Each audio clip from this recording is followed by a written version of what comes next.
بسم اللہ الرحمن الرحیم۔ مثالی پرچہ نمبر 49 روزمرہ کے لحاظ سے درست لفظ ہے آئے دن۔ آئے روز لفظ غلط ہے جبکہ آئے دن درست لفظ ہوتا ہے۔ باغ و بہار کا سنِ تصنیف 1802 ہے۔ آرائش محفل جس کا دوسرا نام قصہ حاتم طائی بھی ہے، اس کے مرتبہ ہیں حیدر بشک حیدری، آنکھیں پھیر لینا، بے وفائی کرنا، آنکھیں سفید ہونا، بینائی جاتے رہنا، جہاں میں اہل ایمان صورت خورشید جیتے ہیں، یہ تشبیہ ہے۔ شاہدہ حسن کا ایک خوبصورت شعر ہے، حقیقت اور بیان میں ربط کم ہے، زبان شاید کسی سے ڈر رہی ہے، اپنے نین گنوا کے در در مانگی بھیک، یعنی اپنی دولت برباد کر کے دوسروں کا محتاج ہونا۔ ندائیہ، فجائیہ اور استعجابیہ کے لیے ایک ہی علامت ہوتی ہے۔ جس مصور کی نہیں بکتی کوئی بھی تصویر، تیری تصویر بنائے گا تو چھا جائے گا، رحمان فارس کا ایک خوبصورت شعر ہے۔ تذکرہ گلشن ہند مرزا علی لطف خان کا ہے۔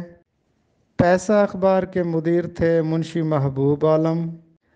سر کا مطلب ہوتا ہے تیز آندھی۔ کار آشیاں بندی گھونسلہ بنانا، ترجمے کا فن مرزا حامد بیگ۔ بلاغت کے لیے شرط ہے کہ کلام فصیحی ہو، پت جھڑ میں خود کلامی ڈاکٹر رشید امجد۔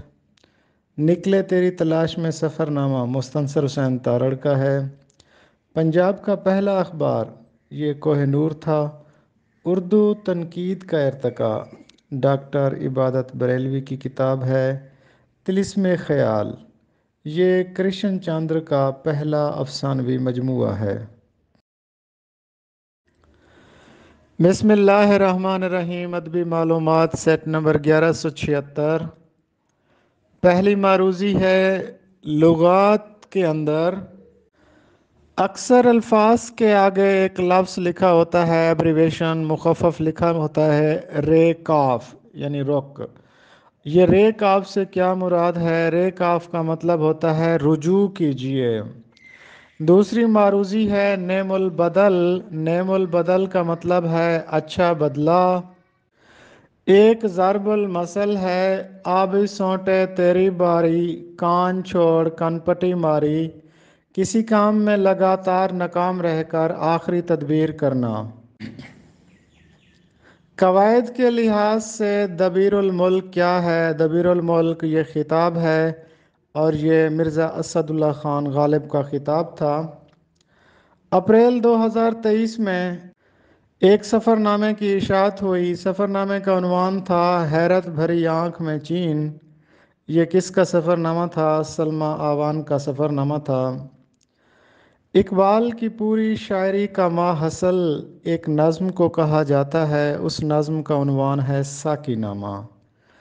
ساقی نامہ نظم بال جبریل میں موجود ہے۔ ساقی نامہ کی ہیئت مثنوی کی ہے۔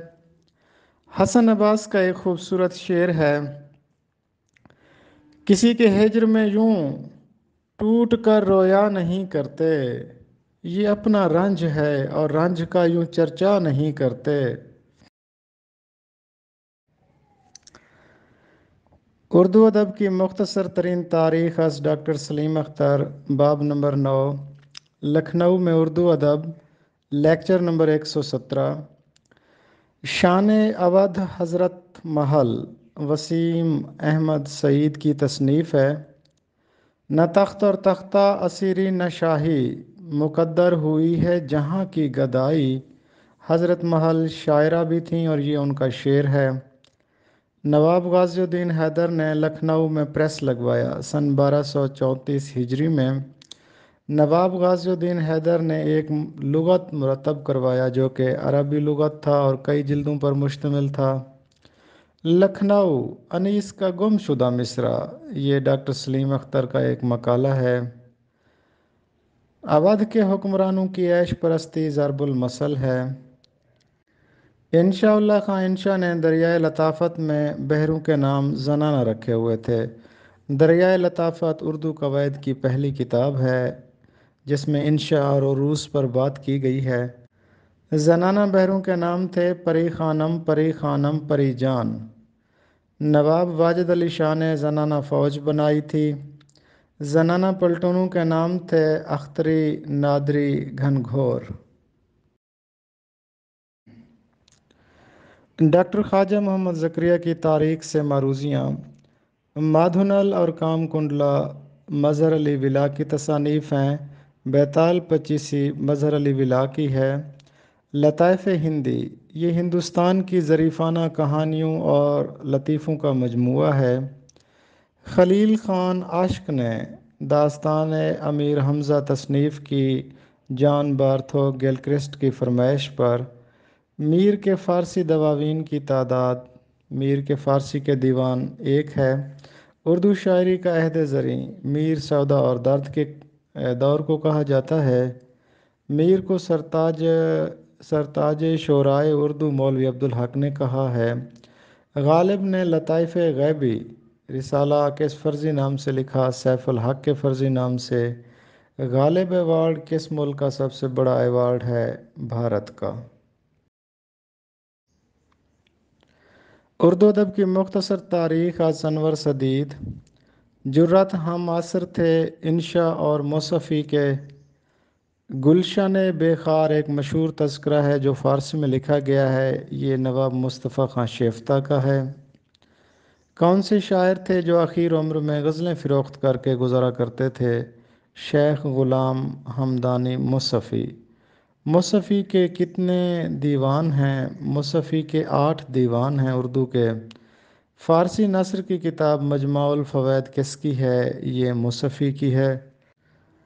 اردو ادب کی تاریخ از ڈاکٹر جمیل جالبی: غواصی ملک الشعراء تھا عبداللہ قطب شاہ کا۔ غواصی کا پیشہ تھا، سپاہی تھا۔ مینا ستونتی، سیف الملوک و بدیع الجمال اور طوطی نامہ غواصی کی مثنویاں ہیں۔ مینا ستونتی کے مرتبہ غلام عمر خان ہیں۔ قصہ سیف الملوک و بدیع الجمال ماخوذ ہے الف لیلہ قصے سے۔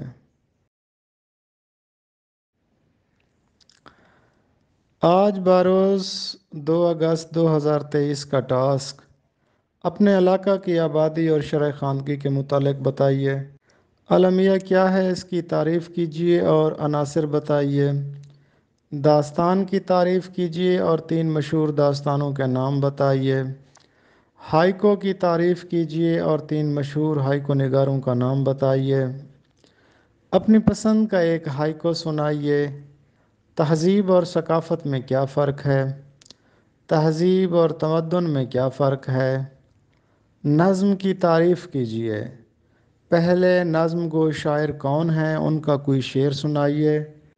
اردو کی مشہور داستان باغ و بہار ایک زندہ جاوید داستان ہے، اس کی 4 خوبیاں بیان کیجیے۔